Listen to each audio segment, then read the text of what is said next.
সবাইকে। আজকে আমি আমার রান্নাঘরে আবার একটা নতুন রেসিপি নিয়ে চলে এসেছি। দেখতেই পাচ্ছ চিকেন নিয়ে নিয়েছি। চিকেন মানে অবশ্যই চিকেন রান্না করব। তার জন্য নিয়ে নিয়েছি চিকেন, আর রেসিপিটার নাম হলো পোস্ত চিকেন। আচ্ছা, আমরা এই চিকেনে প্রথমে দই দেব। দই দিয়ে চিকেনটাকে ভালো করে মাখবো। দইয়ের পরিমাণ কিন্তু মোটামুটি আমি তোমাকে বলছি, এটা 1 কিলো মাংস নিয়েছি। 1 কিলো মাংসে মোটামুটি 250 গ্রাম দই দিতেই হবে। 250 গ্রাম দই দেবে, তার কারণ হচ্ছে দইয়ের পরিমাণটা বেশি থাকবে। এই যে হলুদ গুঁড়ো দিচ্ছি, হলুদ গুঁড়ো কিন্তু এটাই রান্নায় প্রথম এবং লাস্ট দেওয়া, মানে আমি এই যে হলুদ গুঁড়ো অ্যাড করছি আর কিন্তু রান্নার মধ্যে কোনো হলুদ গুঁড়ো থাকবে না। লবণও সেম, আমি ওটাই দেব যেটা প্রথমে দেব। তারপরে দেখো মশলাটা দেখে নেওয়া যাক। ওই যে রসুন আদা দিয়ে দিয়েছি, আর এটা হচ্ছে গোটা গরম মশলা। তার সঙ্গে দেখো গোটা গরম মশলার সঙ্গে আছে হচ্ছে সাদা গোলমরিচ আর কালো গোলমরিচ। সাদা গোলমরিচটা তোমরা স্কিপ করে যেতে পারো, ওটা আমার কাছে ছিল বলে দিয়েছি, নইলে কালো গোলমরিচটা অবশ্যই দেবে। আর তারপরে যেটা মেন ইনগ্রেডিয়েন্টস, এটা হচ্ছে পোস্ত আর জিরে। পোস্ত জিরে দিতেই হবে, ঠিক আছে? এটা স্কিপ করলে চলবে না। তোমরা জানো আমি তো গুঁড়ো লঙ্কা ব্যবহার করি না, তাই কাঁচা লঙ্কা আমার সর্বদা থাকে, আমার রান্নাঘরে ঘোরাফেরা করে। তো কাঁচা লঙ্কা দিয়ে দিয়েছি। তারপরে ওটা ভালো করে পেস্ট করে নেব। পেস্ট করে নিয়ে ওই পেস্টটা, যেটা আমি দই মাখিয়ে রেখেছিলাম চিকেনে, তো সেই চিকেনেই আমি পেস্টটা দিয়ে দেবো।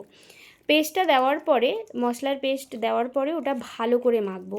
মানে ভালো করে মাখবো মিন্স আমি এটা বলতে চাইছি যে প্রতিটা চিকেনে যেন মশলাটা যায়, কারণ এই মশলাটা মাখিয়ে ভালো করে আমি মোটামুটি 2 ঘন্টার জন্য ম্যারিনেটে রেখে দেবো। তারপরে আলুগুলো ভেজে নিয়েছি। আলুগুলো ভেজে নেওয়ার পরে দেখো চিকেন ম্যারিনেট করে রেখেছিলাম 2 ঘন্টা, তো সেটা বার করে এনেছি। আলু ভাজার তেলেই আমরা রান্নাটা করব। আর এটা বলে দিই, মাস্ট 1 ঘন্টা ম্যারিনেট করতেই হবে, তারপরে তোমরা যত বেশি রাখতে পারো। কিছু না, তেলে শুধু গোটা গরম মশলা দিয়েছি, এলাচ আর দারচিনি আর তেজপাতা, ওইটুকু দিয়েই তোমরা পেঁয়াজ দিয়ে দেবে, পেঁয়াজ কুচি দিয়ে দেবে। পেঁয়াজটা কিন্তু পুরোপুরি ভাজবে না, এটা কিন্তু বারবার খেয়াল রাখবে। রান্নার কিছু স্টেপ আছে যেগুলো নষ্ট করে দিলে কিন্তু রান্না হবে না ভালো, টেস্টটাই অন্যরকম হয়ে যাবে। তো পেঁয়াজটা পুরোপুরি ভাজবে না, জাস্ট হালকা ব্রাউন হবে, তখনই আমরা ম্যারিনেট করা চিকেনটা দিয়ে দেব। চিকেনটা দিয়ে তারপরে চিকেনটা হালকা নাড়বো, হালকা এদিক ওদিক নাড়িয়ে নিয়ে তারপরে আমরা ঢাকা দিয়ে দেবো। ঢাকা দিয়ে দেবো এই কারণে, কারণ চিকেনটা যাতে হয়, এবারে ধীরে ধীরে সেদ্ধ হয়। আঁচটা ধিমি আঁচেই প্রথমে করবে, তারপরে আঁচটা বাড়িয়ে দেবে, একদম ফুল স্পিডে আঁচটা বাড়িয়ে দেবে। দেখতেই পাচ্ছ ঢাকা খুলে, সবাই ভয় পেয়েও যেও না যে এত জল বেরিয়েছে, মানে দেখলেই হয়তো যখন রান্না করবে, যখন ঢাকনাটা খুলবে দেখবে এত জল। ভয় পেও না, ট্রাস্ট মি, আমাকে একটু বিশ্বাস করো, ঠিক আছে? এই জল শুকিয়ে যাবে। এই যে আলুটা দিচ্ছি, ভাজা আলুটা তো পুরোপুরি সেদ্ধ হয় না, ওটা জাস্ট ভেজে তুলে রাখা হয়। তো ভাজা আলুটা দেওয়ার পরে ওটা যখন আবার ঢাকা দিয়ে একটু সেদ্ধ, ধিমি আঁচে সেদ্ধ হবে, তখন দেখবে জল মরে যাবে, মানে অনেকটাই জল মানে কমে যায়। এই যে আমরা ঢাকা দিয়ে দিয়েছিলাম, আবার ঢাকা খুলে দেখো অনেকটাই মানে পুরো গ্রেভি হয়ে গেছে। এই অবস্থাতেই আমরা কিন্তু গ্যাসটা বন্ধ করে দেবো। প্রথমে দেখে নেব যে আলুটা সেদ্ধ হয়েছে কিনা, চিকেনটা সেদ্ধ হয়েছে কিনা, এটা অবশ্যই চেক করে নেব। চেক করে নেওয়ার পরেই আমরা এই অবস্থাতে গ্যাসটা কমিয়ে দেব।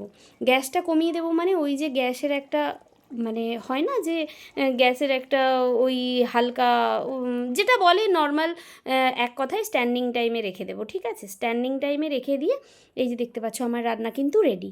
আর কিছুই না, গ্যাস বন্ধ করে ঢাকা দিয়ে রেখে দিতে হবে। স্ট্যান্ডিং টাইমে রেখে দিলেই ওর চিকেনটা হয়ে যাবে। তারপরে ওটা তোমরা পরিবেশন করতে পারো। মানে আমাকে বিশ্বাস করো, তোমরা নিজেরা রান্না করে দেখো বাড়িতে। আমি জানি আমাকে বলার প্রয়োজন হবে কি না, সেটা তোমরা খেয়েই দেখো। অবশ্যই আমাকে কমেন্ট করে জানিও যে কেমন হলো। আমি তোমাদেরকে 100% গ্যারেন্টি দিয়ে বলতে পারি, একবার যদি এই রান্না করে খাও, তোমাদের বারবার মনে হবে যে আমি এই রান্নাটাই করে খাবো, চিকেনের এই রেসিপিটাই আমি করে খাবো, আমার বাড়িতে সবাইকে করে খাওয়াবো, আমাদের ভালো লাগবে খেতে। আমি তোমাদেরকে এই জন্যেই রিকোয়েস্ট করে বলছি, আমার হাতে যারা এই রান্না খেয়েছে সবাই আমাকে আমার প্রশংসা করেছে। তোমরাও অবশ্যই করে দেখো। টাটা সবাইকে, সবাই ভালো থেকো।